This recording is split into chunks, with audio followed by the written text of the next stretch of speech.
I'll give you one guess as to who made a very smart business decision to come to this game. It is summertime after all. It's the Wyoming six-man football All-Stars versus Nebraska in the third annual shootout in Bladen, Nebraska. First quarter, Nebraska wearing the red. This is the first play from scrimmage, and they meant business.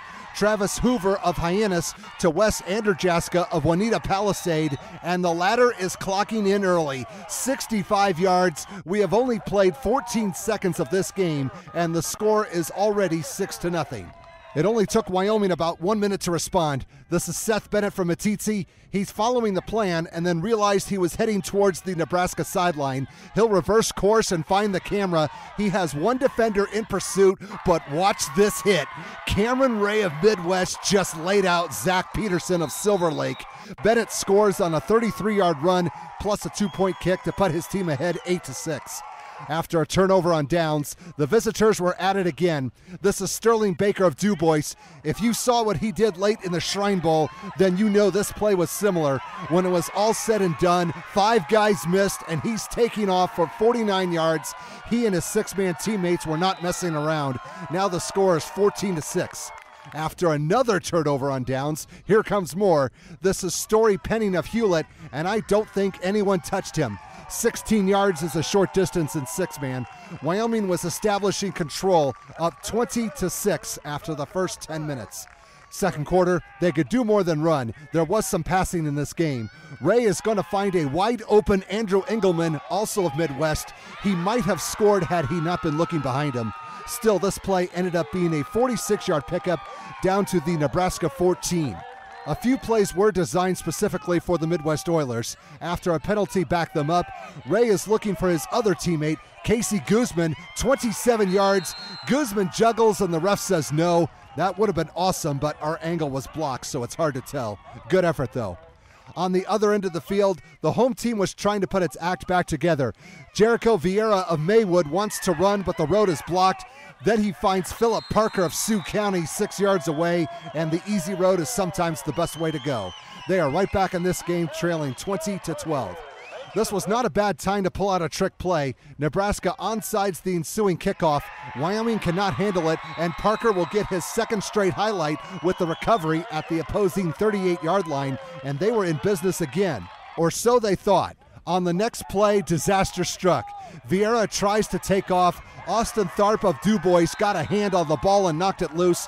Tucker Even of Midwest gets the recovery, and now his team can get back to doing what they were doing. A couple of plays later, they would do it. Bennett gets the call. Good assist by Penning. His block will spring Bennett loose for 35 yards untouched. The visitors continue to build on their momentum, now up 26-12.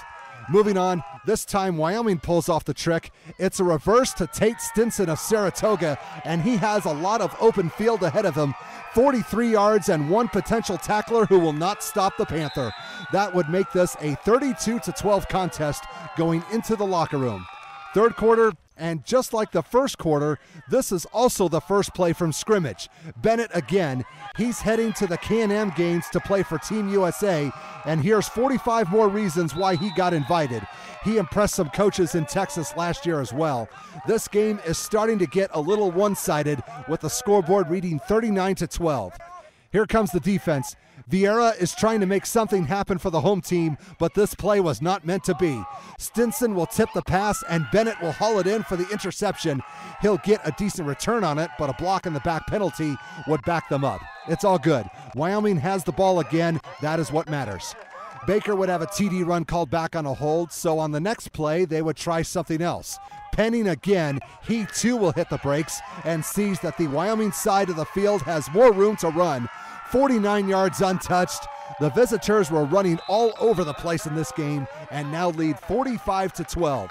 At this point, the home team was getting desperate, and they were trying just about anything. Off the fake punt, Vieira is going to uncork a long one, and this is one of the plays that worked. Anderjaska was in the right place at the right time for a 43-yard pickup down to the Wyoming 20, and there was still some life left in the Cornhusker State players. Later, they would roll the dice again, going for it on 4th and 9 from the 14. Vieira will take matters into his own hands and weave his way through the defense and find the promised land. Nebraska still has a long way to go, trailing 45-20 at this point. Back to the other end, Wyoming was back at work. Baker will leap his way in from 3 yards out.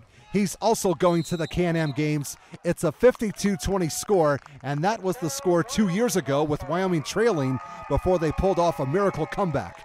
But the defense would make sure that history did not repeat itself. Ray is going to bust through the line and get to Jacob Dibburn of Maywood, who unfortunately for him was in the end zone, so that's a safety. 2 more points, and the visitors were up 54-20 going into the final 10 minutes. Fourth quarter, it was pretty clear at this point which team was going to win, but they still had to keep playing. Guzman will get his touchdown on this 13-yard run to make the score a little more lopsided. It's 61-20. In this game, they did not hand out any MVP awards, unlike past years. But if they did this year, Ray would have gotten the defensive honors. He laid out several Nebraska players, and Daniel Stock of St. Edward was the next victim. As for the offensive honors, Bennett.